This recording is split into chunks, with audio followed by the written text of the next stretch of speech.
Ladies and gentlemen, welcome to the live broadcast of Australian Indian Radio on this Wednesday, the 15th of July. And it's a wonderful day out there. But let's take a quick look and a very quick look at what the weather's going to be doing for today. So the forecast for rest of Wednesday, the summary is maximum of 22. It's going to be sunny. Chance of a rain is zilch. Of course, there's going to be no rain there at all, not today. So Brisbane, sunny weather with winds west to southwesterly, 15 to 40 kilometers per hour. Fire danger still remains high. As I always mention, always take precaution around fire. Sun protection is recommended from now till about 1:30, and the UV index has gone up one notch. Yeah, it's at 4 today and was 3 yesterday. So right now, let's look at the coronavirus cases. As we know, there have been some alarming numbers, and there is a lot of cause for concern within the community because when everyone thought that things were under control, seems like they are not. If you see the cases in America, in Brazil, in India, and right here in our backyard, looking at Victoria, New South Wales, of course, the official numbers, which I'll go through in a minute, have changed as we speak. So, there are things, a little bit more cause of alarm. The community is a little bit more cautious right at this point in time, and everyone's a little bit worried about what's going to happen. And when the economy really needs to be reignited, we need to get back into things. We know from the speeches made by our Premier that he is always keen and that Queensland is open for business, Queensland is open for Queenslanders, and then the borders are open. That all of a sudden, we get people coming in, then comes coronavirus with it, the cases are going up, then they have to make rules on the go as to control those measures, to put in stricter measures. As we know, Queensland's Premier and the Chief Medical Officer are both ladies, and I think they have done a wonderful job, and I think they do need that kind of recommendation that they have, under the circumstances, done wonderfully well. Well, in Queensland, the confirmed cases is 1,071, with recovery at 1,058. Deaths are 6. In Australia, the confirmed cases is 10,251, with 7,835 recoveries, and deaths 108. This is when that was posted, and that figure is now 110, with the 2 more deaths that have been recorded in Victoria. So, even when these figures were updated, the figures have since changed, as we know. The 2 more deaths that have been recorded in Victoria. Worldwide, 13.1 yesterday. It wasn't long before we were talking about the 12 million mark, and today reporting that 13.1 million official numbers, with 7.2 million recovery and 573k deaths worldwide. So that's very shocking, all those numbers. News that has just come in is about some security breaches and some glitches and some emails that have been leaked out with the coronavirus cases happening in Victoria. So let's take a very quick look at what's been happening there. Well, another day, another drama in the Andrews government's botched hotel quarantine scheme. Leaked emails show senior health officials were warned from day one that security guards were ill-equipped for the work, and they demanded that police be called in to take control. And yet, Daniel Andrews is still hiding behind his inquiry. Well, that's not a matter for me to determine either in fact or to offer you an opinion. We've got a retired judge, Jennifer Coate, doing that work, and that is the most appropriate way forward. It's entirely a matter for Judge Coate. The question might be appropriate, but me answering it certainly is not. Those matters, who was in charge, how that worked, decisions that were made, all of those issues are rightly the province of retired Judge Coate. Let's bring in the panel. Goodness me. Social commentator Prue McSween joins me from Sydney, and former Labor Senator Stephen Conroy in Melbourne. It's not good enough, Prue, is it? It's just not good enough. It is not good enough, and hiding behind a $3 million inquiry is classic politics 101, hoping that we'll forget about it when it's released in months to come. The government has been aware that there's some dodgy practices in the security industry in Victoria, and yet they go ahead and appoint this private firm under the pretense of it being part of the Working for Victoria, subsidy or promotion during the coronavirus pandemic to get jobs going. I mean, the whole thing has been so badly handled. But again, it's Andrews playing politics, putting politics before the people. And I just hope that the Victorian voters understand and remember this. Stephen, you have been a minister. You know you're in trouble when the public servants start leaking against you and blaming each other, as we saw today. It was basic backside covering in those emails back in March. They warned there would be a mess, and we saw that mess. We all know about it now. Victorians are living through it. The Premier, if he wants to bring back hotel quarantine, and he says he's bringing corrections officers to run it from here on in, and Qantas staff, etc., not police, unfortunately, and not the army, then he has to admit and make public what went wrong. Otherwise, who's got any faith that they'll get it right this time? Look, I share some of your improved frustrations when the New South Wales Premier instantly put in place a commission of inquiry into the Ruby Princess. It meant that there was going to be no ability to get to the bottom of the facts, and Brad Hazzard still has his job. But when the Victorian Premier follows along with the New South Wales Premier, I don't think it's helpful to not have accountability. I think the Victorian and New South Wales public deserve answers to basic questions. And I think obviously Daniel Andrews, who has had a blinder up until the last few weeks, first with the bushfires and now with coronavirus, I think he's looked a little evasive, and I think the public are frustrated and want to know there are answers, because if we're going to keep having to have quarantine, we want to know that this sort of outbreak can't happen again. Yeah, well, I've lost confidence in... So, ladies and gentlemen, there you are. The blame game begins with the Premier being called that has been playing politics and has been putting politics before people.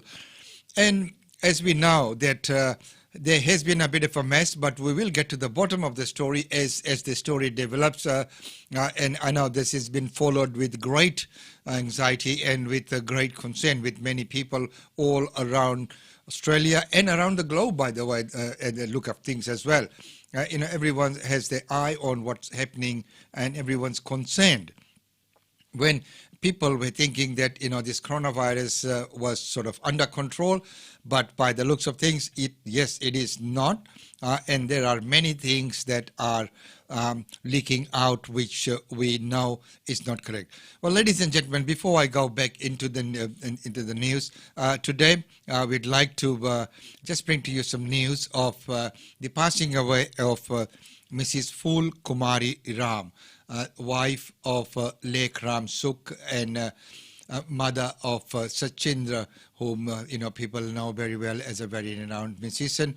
Lek Ram Sukh has been very well connected with the community, and the funeral will take place today at 12:30 at Mount Thompson Memorial Gardens in East Chapel.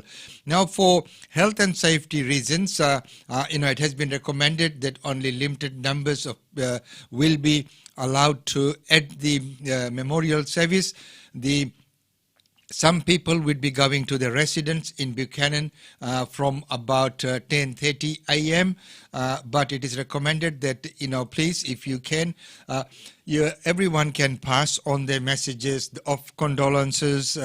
But if you are able to attend, and if you are fit and fine, and if you are not in that danger age and all those kind of things, please go and attend. I'm not saying that you soon, but One Room has put forward a link by which the whole thing will be live streamed. So if you so wish, you can, by contacting us, by contacting our office, or even going onto the Facebook page of Lekram Suk. If you are linked with him, you will find that link there. Go onto that link.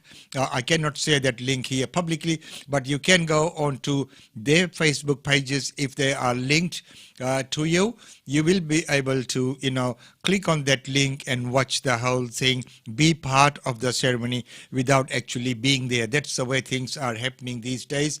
So One Room is hosting that live stream, and that event will be from 12:30 till about 2:25 p.m. And at the actual service will be taking place at Mount Thompson Memorial Gardens, its chapel, which is on Nesri Road, Holland Park, we know. So from our radio station and from the Australian Indian Radio and Brisbane Indian Times, we'd like to sympathize with the family and our deepest condolences to the family on the loss of Mrs. Fulkumari Ram. So, we pray for her and hope that she rests in eternal peace. So that's the message there from the family. They're forwarding that invitation for people to join in onto the One Room and watch the live stream if you are unable to attend. As we know, the number-wise, there's only 100 people allowed at the venue. 100 at a time people can come and go. That is another option. But I mean, if you fall into the danger category, age-wise and health-wise, the family understands that you cannot be present there, but they understand. I've spoken to them, and they are, okay with that. That not everyone will be able to attend in person. So, ladies and gentlemen, there you are, news there from the community. And as I said before, that we from Brisbane Indian Times and Australian Indian Radio pass on our deepest condolences to the family, and we pray that she rests in eternal peace. So, ladies and gentlemen, moving on with the show, it's time now for news in brief. And as I mentioned before, there's so much that we have to go through. We'll see how we go with time and the snippets. As I have mentioned before, the snippets and the news and the information that we present here on the show is not all 100% produced by us. And I can make that very clear that these are sourced from online sources which are publicly available in the public domain. But what we do is put it together in a format that might be interesting, and we select the parts that would be of interest to our viewers, our listeners, and to our community. So we compile all those and present that all together, rather than you having to go around and find little clips and search each and everyone's Facebook page. So these are news of relevance which we think might be of interest to you. We could be wrong. We'd like to open that feedback to you, and if you have any feedbacks, please, we'd like to hear. And there have been some very good constructive feedback that has come through, and we are taking that on board and making improvements to the show. And as I said before, there will be footage which will be 100% ours, which we will go and shoot and bring and present, and also we will dig into the archives. When I talk about the archives, there's millions and millions and hours of footage which we have got. But a lot of that needs to be converted into the digital format before we can present. But there are some very historical events which we will be presenting via this channel to the general public, so that you can all take part in history and look at some of the footage from the old days which we have. But as I mentioned, you'll have to bear with us as we stumble through and start finding, reviving, and compiling those old, ever so old, but very, very valuable footage we'll bring to you slowly. Well, right now, let's get on with the news in brief. And the first news that we have is the actual footage of SAS raiding Sina village in May 2012. So, as we know, that at that time, an AK-47 assault rifle with teal-colored tape wrapped around the stock was photographed next to two bodies in separate locations. So, let's take a very quick look at what actually happened there.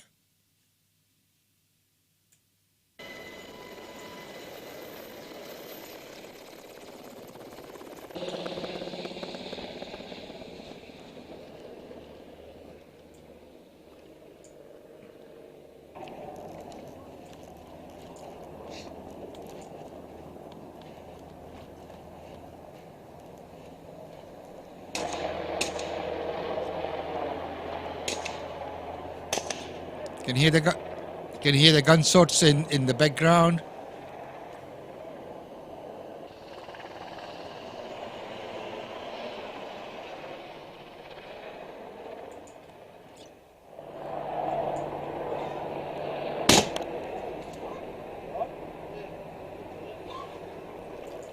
So as I mentioned before, that this footage here is from 2012 and it has now come to hand and it's now been released publicly and people can actually see how it all happened. Well, Ghislaine Maxwell is about to face court almost an year after the death of millionaire pedophile Jeffrey Epstein. His longtime friend and alleged accomplice, Ghislaine Maxwell, has finally been arrested and is about to face court. So, justice may be delayed, but it always, comes around, and it's always truth that shall always prevail. Ghislaine Maxwell was rich and connected. So it was almost an year after the death of millionaire pedophile Jeffrey Epstein. His longtime friend and alleged accomplice is finally being arrested. Powerful men. She was a close associate of pedophile Jeffrey Epstein and allegedly helped him commit his crimes. I see Miss Maxwell as really kind of a hunter. And she was trying to bring home game for what she saw as her master, which was Mr. Epstein. The financier is thought to have raped or trafficked hundreds of young women and girls over many years. And now for the much talked about news about those letters that have been made public. Yesterday, as we know, some people spend the whole night trying to read those letters, the secret letters between Sir John Key and Buckingham Palace about Gough Whitlam finally made public. As was discovered that, when the Parliament was supposed to be dissolved, everyone knew about that except for the Queen. So it has taken several decades and the protracted legal battle, but the secret letters exchanged between former Governor General Sir John Key and the Buckingham Palace at the time of Gough Whitlam's dismissal were finally made public. Never seen you fellas up so early.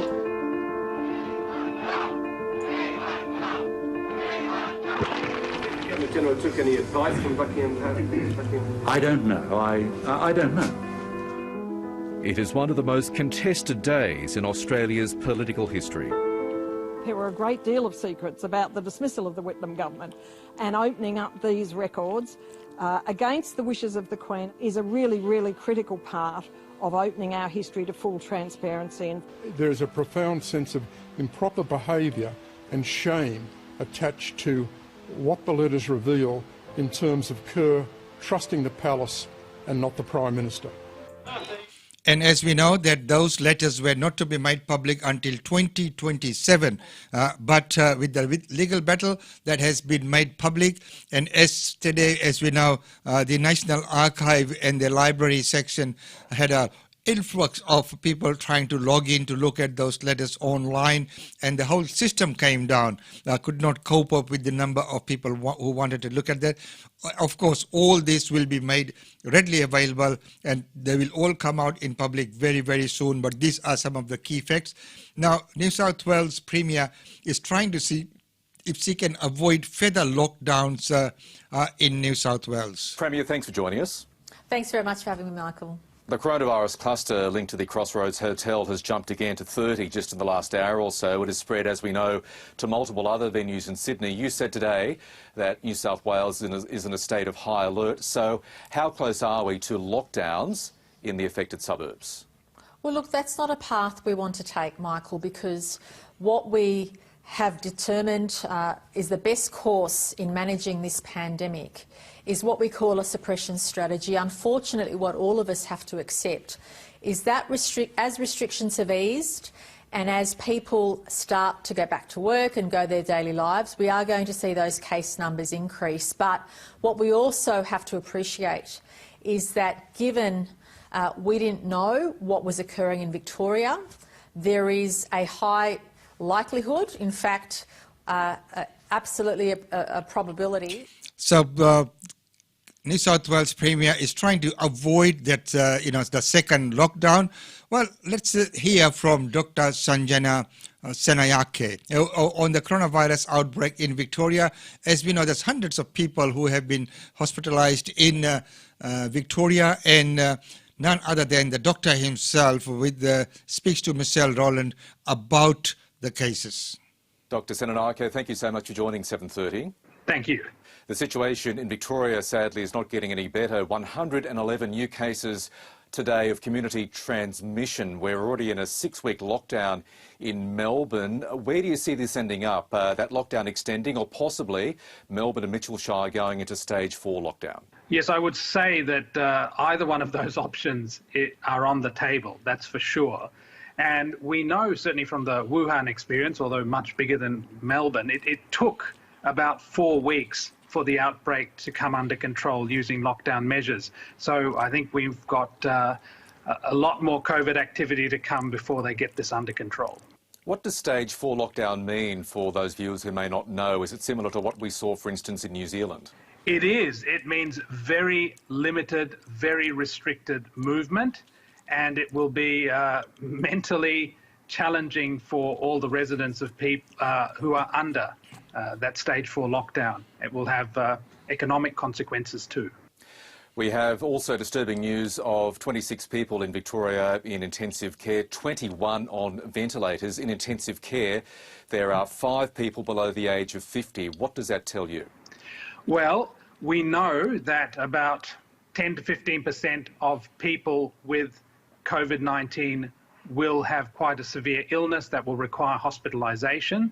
So I think as the numbers escalate in Victoria, we will likely see more hospitalisations, and particularly with a number of cases being found in aged care facilities. So that is of concern, because one important thing about controlling this outbreak was trying to not reach the capacity for all the hospitals. So that is paramount when doing this. And of course, you also mentioned that there are young people who are hospitalised as well. And it is really important that young people realise that though they are at lower risk of getting a serious illness, it is still there. Let's turn our attention. So young people, you are not off the hook. Everyone needs to take that precaution. And that's as Dr. Sanjana mentioned, that, the precautionary measures really need to be taken. Well, today's news seems to be focused quite a bit around Victoria as well. So right now, let's talk to, with the Reserve Bank board member, Warwick McKibben, as he discusses about the scenarios about the ongoing effects this pandemic might have on the economy. As we know that we have all spoken about the cases, but let's see what this has to say. Victoria has clocked up 270 new corona cases in a day, and hotspots are spreading in New South Wales, along with fears of further lockdowns. This second wave was predicted weeks ago by one of the country's leading economists, Professor Warwick McKibben. The former Reserve Bank board member and current advisor to Treasury has modelled 6 scenarios spelling out the impact of the ongoing waves of the pandemic. I spoke to Professor Warwick McKibben by Skype. Warwick McKibben, in a podcast 2 weeks ago, you said Australians seem to think things are okay now, but I think you'll see it re-emerge very shortly. Well, you were right there. What are the consequences of this? Well, the problem has been the quarantine restrictions in Victoria just haven't done the job they're supposed to. And it's inevitable that you will get spikes. The question is, you've got to get the spikes under control, you've got to get the tracing, and you've got to get the isolating right. That's how you deal with this outbreak, and that's how you minimise the economic costs. There's arguments now about whether Victoria should be as harsh as it's being with its lockdown from an economic point of view. What do you think? Well, again, I think early on, if you can lock down and if you can prevent the disease from being all pervasive, then you should. But there's a point at which, as we have in the US now in many states, the lockdowns don't work anymore. So you may have to just pull back and let it run through the economy. Some countries don't have that choice. Poor countries, developing countries don't have that choice. People have to work or they die. Or there's just no way of doing social distancing. But Australia has the capacity and the wealth to ride this through. and at least attempt to manage the outbreaks. I'm not talking about elimination, it's really controlling, managing to live with the virus. You did some modelling back in May of what different scenarios would look like with the outbreak and lockdowns and subsequent waves, and then what the costs of those would be to individual countries, but then also to the global economy. To focus on Australia for the moment, scenario 3 has 2 waves with lockdowns. We're pretty much in your scenario 3. It also shows that that would mean the economy will shrink by around 10% instead of the 6% that we're anticipating, and that the official unemployment number will probably be close to 13%. Is that a correct reading? Yeah, that's the way to read the results. I mean, there's a lot of assumptions being made, and it's very different across states in Australia and very different across countries. But that's using the epidemiological projections based on the wave scenarios, looking at how countries have responded in the first wave and assuming that they'll respond in the same way as the new waves come through. The other scenarios we look at is when countries just give up doing any of the economic lockdowns and just let the disease run through. And there's a whole range of different assumptions. All of them are quite bleak in terms of the economic outcomes. But if looking at the... So there you are, ladies and gentlemen, the economic outlook there. And as the professor says, that Australia does have the capacity to survive this, but for how long? There have been lots of talks about the JobKeeper. We will look at that in depth next week as well. We've been talking to someone who might have a lot more information, especially about what's going to happen post-September. So that is what everyone's asking. Now, have you ever had a Google review? There are many businesses on which people just jump on the Google and put in a review. And that has never been checked with, before it's been posted. People post on whatever they want about businesses. Some businesses have suffered because of those Google reviews that have been put on there. And as we know, once it's there, it's very hard to get that off. So have you had any experience on that? Maybe that's another topic which we can discuss if someone's had any reviews or does know about how to handle that and talk about, or someone who knows a little bit more insight into these reviews.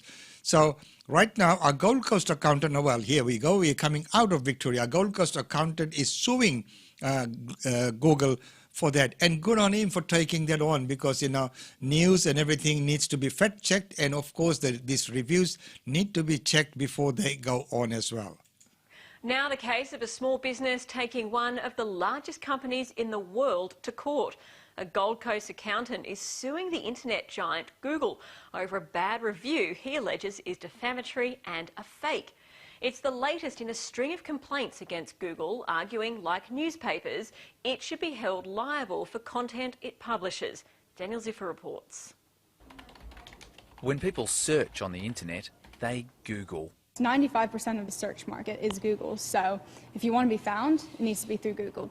That's why this Gold Coast accountant has taken Google to court to remove negative anonymous reviews of his business from the internet. Kyron Sito said the comments weren't from clients and have had a significant impact on his business. I'm trying to build a business, but with literally a keystroke they can destroy you. It's not fair. In a federal court hearing, Justice David O'Callaghan agreed. The court can and should hear the case. Google Australia did not appear at the hearing and declined to comment on the case before the courts. The issue? Just 82 words posted 5 months ago. The negative review appears when people use Google to look for Max accountants. Don't bother going to this one, wouldn't bother. My first time using them, and I know I'll be going back to my old accountant. 2 more internet users left wordless 1-star reviews at the same time. The bigger problem is the dominance of the global giant. By sorting online information and selling advertising alongside it, Google profits whether you find a specific business or a competitor. The tech giants promise a utopia of transparency, but fight like oligarchs when held to account.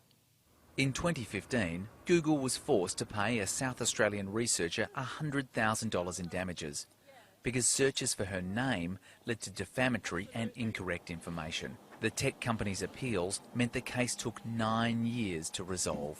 I wish it hadn't happened, but I beat the bastards. It's taking a hammering in Australian courts. Big tech companies want power without responsibility. Google, which dominates the online world, says it's a platform, not a publisher.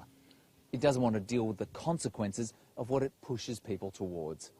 But the excuses are falling apart. Early.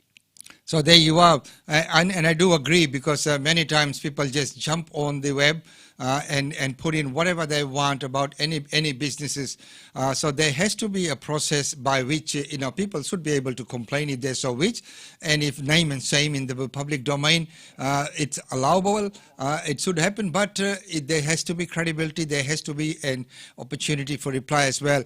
As we know, many times people come in and have a bad experience with a company, and they just feel like going on the Google and putting in those bad reviews.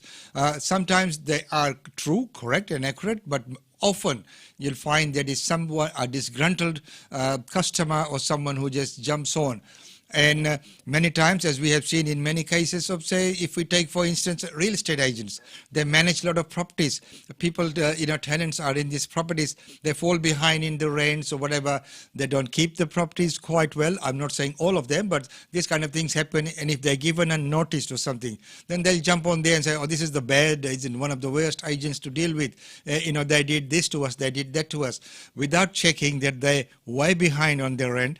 They have completely destroyed the property, so no one knows about those facts. All they see is their review, and then it can bring down a company, as this young new company coming up on Gold Coast says, that they're trying to build up a business, and few keystrokes, few things that someone puts on a web can bring the whole company down and put a bad reputation out there.